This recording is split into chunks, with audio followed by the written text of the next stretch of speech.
নবী, আমি তোমাকে এ কোরআনের মাধ্যমে একটি সুন্দর কাহিনী শোনাতে যাচ্ছি, যা আমি তোমার কাছে ওহী হিসেবে পাঠিয়েছি।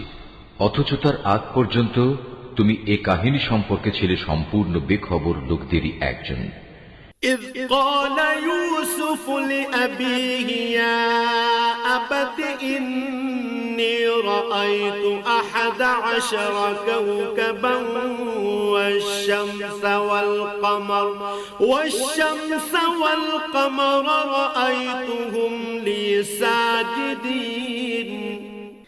এটা হচ্ছে সে সময়ের কথা যখন ইউসুফ তার পিতাকে বলল, হে আমার পিতা, আমি স্বপ্নে দেখেছি 11টা তারা, চাঁদ ও সূরজকে আমি এদের আমার প্রতি সাজদাবনত অবস্থায় দেখেছি।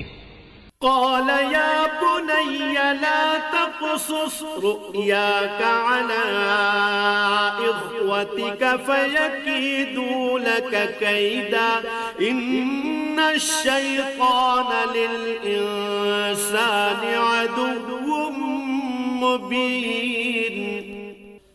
একথা শুনে তার পিতা বলল, হে আমার স্নেহের পুত্র, তুমি তোমার এই স্বপ্নের কথা কিন্তু তোমার ভাইদের কাছে বলে দিও না, তারা তোমার বিরুদ্ধে ষড়যন্ত্র আঁটতে শুরু করবে, কেননা শয়তান মানুষের খোলাখুলি দুশমন।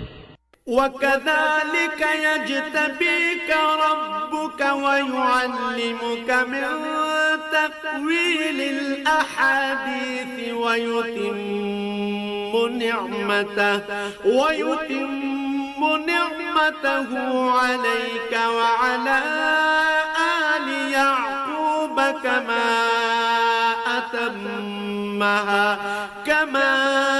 أتمها على أبويك من قبل إبراهيم وإسحاق إن ربك عليم حكيم।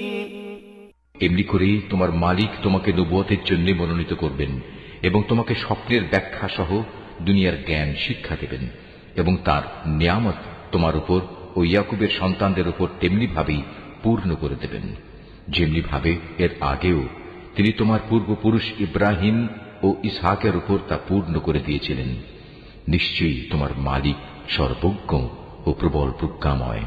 لقد كان في يوسف